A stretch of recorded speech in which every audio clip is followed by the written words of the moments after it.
So I was just sitting here getting ready to price some things for sale, some books, and I came across this one. Just looking it up because it's kind of cool, but I thought it might be just like a generic cookbook. You know, it is from 1918, but so it's like historical, but then I switched to the title page and I read this by Lena Francis Cooper, director of the Battle Creek Sanitarium School of Home Economics. And I thought, well, that's interesting. It was a sanitarium of some sort. So I went and looked it up, and Battle Creek Sanitarium, sorry, I keep trying to say sanatorium. Battle Creek Sanitarium is the famous or infamous, I guess, sort of, I'm not even sure what you would call it. Pardon my congestion there, but I'll try to throw in some pictures maybe if I can find them. But Battle Creek Sanitarium is the famous or infamous setting for the movie that I can't think of the name of right now. Oh my gosh, what was it? Welcome to Wellville, which maybe a lot of you have not seen because it's kind of old at this point, but it's basically about Dr. Kellogg, the maker of Kellogg's Corn Flakes. Oh shoot, there was one thing specifically I was going to show in here, but I'll find it. And basically it was kind of almost like a cult, almost like a snake oil. I don't know if it was snake oil because he like truly believed in this stuff, but it was definitely almost like a health cult. And of course, like, you know, maybe medicine wasn't as developed back then when it was first started, but it was from like 1876 to 1943. I looked it up. That's when he ran this place. And yeah, you can see food values. Like it was very much about like nutrition and like, I don't know, I just think it's pretty cool to have come across this. Still gonna sell it. I have so many books, but it's pretty interesting to look through. And also I'm gonna sell it just because I think it would be a lot better for somebody who's going to actually do some of these recipes to look through here. Practical and concise treatise on food values.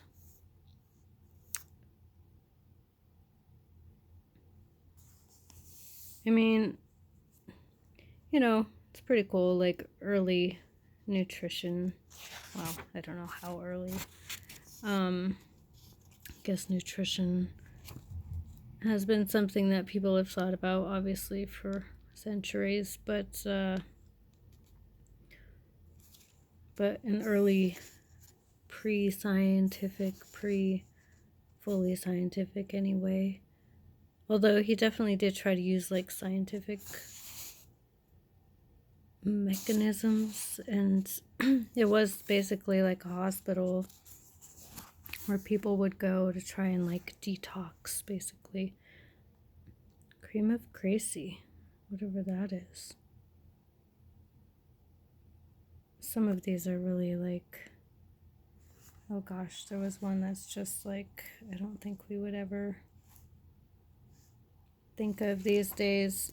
Where is it? Oh my god, a yogurt and jelly sandwich.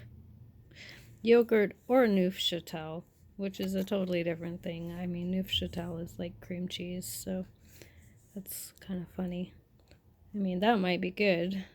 Neufchâtel and jelly, but yogurt? Yeah.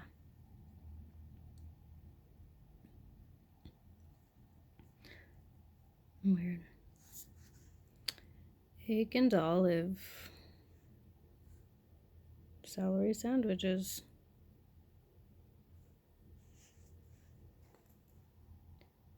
Things that we probably wouldn't think of today. I mean, maybe some of them there's nothing wrong with it, but and these all look fairly normal.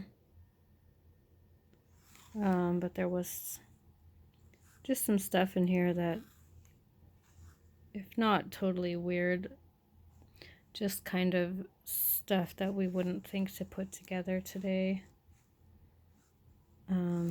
Let me see if I can get to it here. Pardon the flipping quickly here. Oh my gosh. This is all breads. Oh, here we go. Here's one. Boiled rice, Japanese method. 1 cup of rice and 5 cups of boiling water. I'm not entirely sure. I believe that's a Japanese method, but maybe.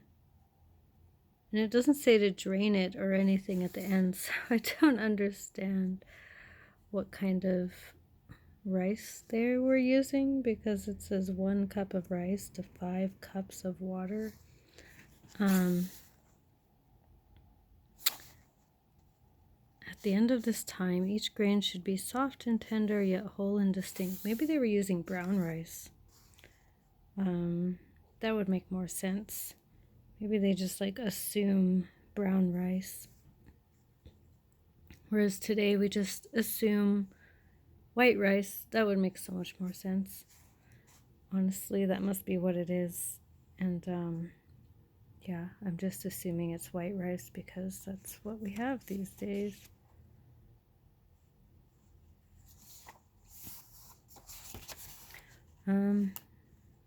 Hold on, I'm going to pause and see if I can find anything really interesting. All right, here's something I just can't quite seem to figure out, actually. So, yogurt buttermilk. I don't know what that would be. It's just like the liquid that comes off of yogurt that you either pour off or mix in if you like it extra tangy, I guess. But a half a glass of that. And then on this side it says, if you can't get the yogurt buttermilk, then kumis or clabbered milk. I don't know what those are. This clabbered milk sounds familiar. Like maybe I've heard of it from some older person or read it in like an old book or something, but that one sounds familiar, but I don't know what it means. And I don't know what kumis is either, but just other sour milk preparations will suffice. So that just goes to show like how people treated food at that time, not throwing things out. It reminds me of my mom saying at some point in my life, I don't remember what she was talking about, maybe I was throwing out the milk because it was past the expiration date, and she was like, oh, it's still good. We used to just drink the milk until it was sour. And yeah, so it just goes to show there were many ways of preparing sour milk that were apparently common knowledge. Only a few decades to lose that, at least as common knowledge. I'm sure there's somebody out there who knows what that is. Golden nectar. Alright, I'm going to keep looking for other interesting stuff again. Here's a mint julep recipe. Doesn't look like the alcoholic kind. Which I think goes with their health stuff. Like, I don't think they were, I think they forbid alcohol among their followers, among their patients. Which, yeah, makes sense, I guess. Alright, I'm gonna look for something else interesting too. Okay, so here's something kind of interesting. So this appendix is about food conservation, and it says save wheat. Well, maybe because this was during the First World War. It's weird, I don't hear about rationing and stuff that much from then, but maybe there was.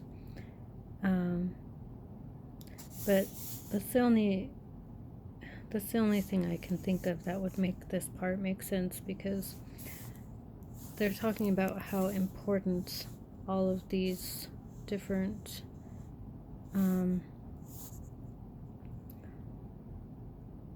they're talking about, at least here, how important wheat is in your diet.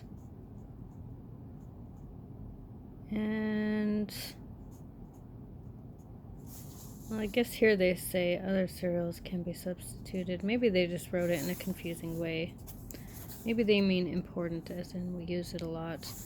Because I know, at least from the movie, I don't know if it's true in real life or not, but at least in the movie, meat was considered not good. In fact, Kellogg was mostly about vegetarianism, as far as I can remember, and that's really only me going from the movie. So, and what little I remember of the movie. So yeah.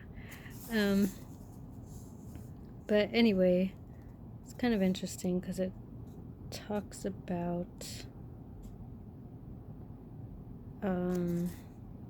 how important it is, but also this whole section is on how to not use wheat. So it says save wheat, but what they mean by save is just don't use it.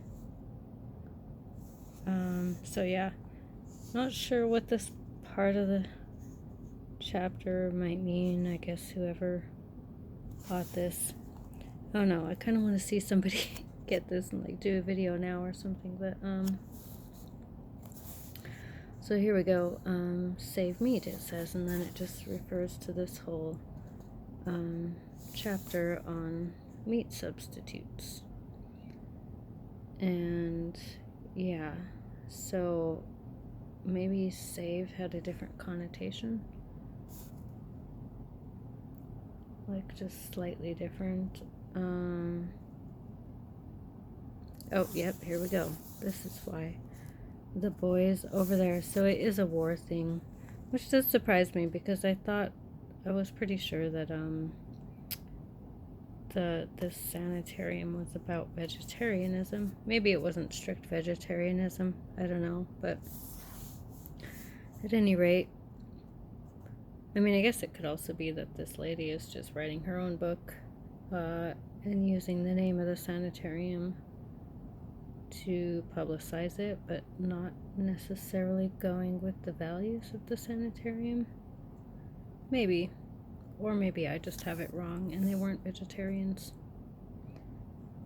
So, yeah.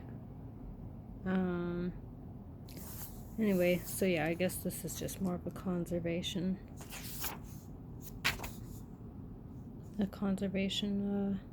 page for war. Not page, appendix about the war and saving food. Okay, but I thought this was cool. So in light of that, they include this appendix from the United States Food Administration. Is that still a thing, or is that like the FDA? Interesting. But yeah, so a bunch of wheatless recipes. So that's kind of cool. You can do some old-fashioned gluten-free, well, I assume gluten-free, at least wheatless recipes, some breads, muffins, more bread. I wonder how good these are. Would be interesting to see somebody do these. 50%. I thought that was said 50-cent buckwheat, and I was like, what? This is an interesting way of writing percent. Did that only change in the last few decades? Or are they just putting some different spin on it in here?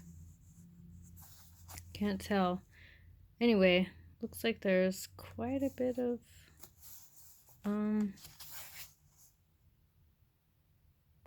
of a muffin substitute here.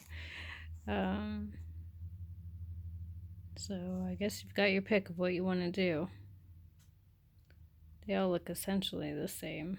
Are they? Oh, I guess not. They do change that.